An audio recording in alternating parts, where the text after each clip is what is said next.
வணக்கம் நண்பர்களே, இது தமிழ் நண்பன் ஷார்ட்கட் சேனல். இப்போ நான் பார்க்க போகிறது தமிழ்நாடு ரேஷன் கடை பணியாளர்கள் சம்மந்தமான தகவல் தான்.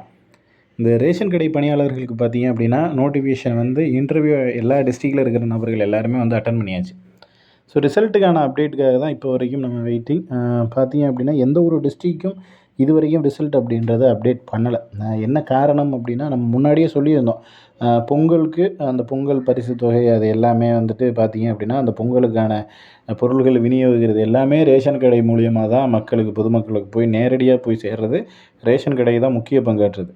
ஸோ அந்த ரேஷன் கடை பணியாளர்கள் அப்படின்றது அந்த அப்டேட்டோ அது எக்ஸாமுக்கான ரிசல்ட்டு அப்படின்றது எல்லாமே ஆஃப்டர் பொங்கலுக்கு அப்புறம் எதிர்பார்க்கலாம் அப்படின்ற தகவல் தான் நம்ம பொங்கலுக்கு முன்னாடியே இந்த தகவலை சொல்லியிருந்தோம்.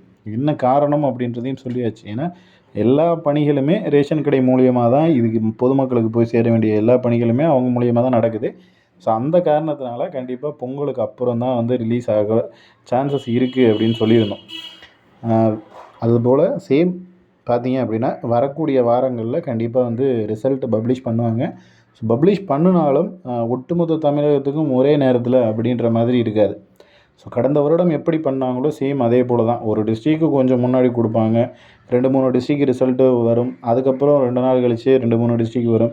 இந்த மாதிரி ஒரு நாள் அவங்க டிஸ்ட்ரிக்டில் எப்போ முடிவு எடுக்கிறாங்களோ, எப்போ பப்ளிஷ் பண்ணணும் அப்படின்னு நினைக்கிறாங்களோ அப்போ ரிசல்ட்டை அவங்க கொடுப்பாங்க. ஸோ அது இன்றைய தினம் நாளைய தினம் அப்படின்றதையும் தாண்டி இந்த வாரத்தில் வெளியாகிறதுக்கு வாய்ப்புகள் இருக்குது. மேக்ஸிமம் இன்றைக்கும் வெளியாகலாம், இல்லை அடுத்த வாரத்துலேயும் வெளியாகலாம்.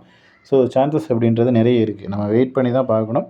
அதே போல் அஃபிஷியல் வெப்சைட் இருக்குது, உங்களுக்கே தெரியும். அதாவது டிஆர்பின்னு போட்டு உங்களுடைய டிஸ்ட்ரிக்ட் பெயர் போட்டிங்க அப்படின்னா ரேஷன் கடைக்கான வெப்சைட் அப்படின்றது கூட்டுறவுத்துறைக்கான வெப்சைட்டில் உள்ளே போகும். அதில் ரேஷன் கடை பணியாளர்களுக்கு அப்டேட் அப்படின்றது பண்ணுவாங்க. அவங்க ரிசல்ட் கொடுத்துருந்தாலும் சரி, எந்த ஒரு அப்டேட் கொடுத்துருந்தாலும் சரி, நோட்டிஃபிகேஷன் கொடுக்குறதா இருந்தாலும் நம்ம நோட்டிஃபிகேஷன் சேம் அதில் தான் போய்ட்டு செக் பண்ண முடியும்.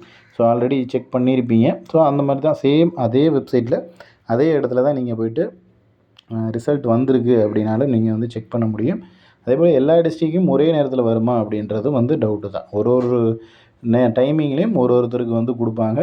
இப்போ கொடுக்குறாங்க அப்படின்னா அடுத்த ஒரு 15 டேஸ்க்குள்ளே ஜாயினிங் அப்படின்றது இருக்கும். எனக்கு தெரிஞ்சு பிப்ரவரி மாதத்தோட இறுதிக்குள்ளே எல்லா டிஸ்ட்ரிக்ட்லேயும் தமிழகத்தில் இருக்கிற எல்லா டிஸ்ட்ரிக்ட்லேயும் இருக்கிற நபர்கள் எல்லாருமே ஜாயின் பண்ணிடலாம். அதுக்கு மேலே டிலே ஆகிறதுக்கு ஜனவரி எண்டுக்குள்ளே எல்லா டிஸ்ட்ரிக்கும் மேக்ஸிமம் போட்டாங்க அப்படின்னா பிப்ரவரி எண்டுக்குள்ளே எல்லா டிஸ்ட்ரிக்டில் இருக்கிற நபர்களும் ஜாயின் பண்ணிடலாம். ஸோ அதுக்கு மேலே டிலே ஆகிறதுக்கு சான்ஸ் அப்படின்றது மிக மிக குறைவு தான். ஸோ அதனால் வெயிட் பண்ணி பார்ப்போம். அஃபிஷியலாக வெப்சைட்டை செக் பண்ணுங்கள். ஏன்னா நிறைய வாட்டி நம்ம வெப்சைட்டை செக் பண்ணிவிட்டு தான் நம்மளும் வீடியோவை போடுவோம். ஸோ அதனால் வெப்சைட்டை செக் பண்ணுங்கள். எப்போ வேணாலும் அப்டேட் ஆகலாம். அப்டேட் ஆச்சு அப்படின்னாலும் நீங்களும் சொல்லுங்கள். நான் முன்னாடி பார்த்துட்டேன்னா நான் உங்களுக்கு வீடியோவை போட்டு சொல்கிறேன். இதில் வேறு ஏதாவது சந்தேகங்கள் இருக்குது, இல்லை இது சம்மந்தமாக வேறு ஏதாவது சொல்லணும் அப்படின்னா கீழே கமெண்ட் செக்ஷனில் கமெண்ட் பண்ணுங்கள். உங்களுக்கு தெரிஞ்ச தகவல்களாக இருந்தாலும் பரவாயில்ல, அதை ஷேர் பண்ணுங்கள். தேங்க்யூ.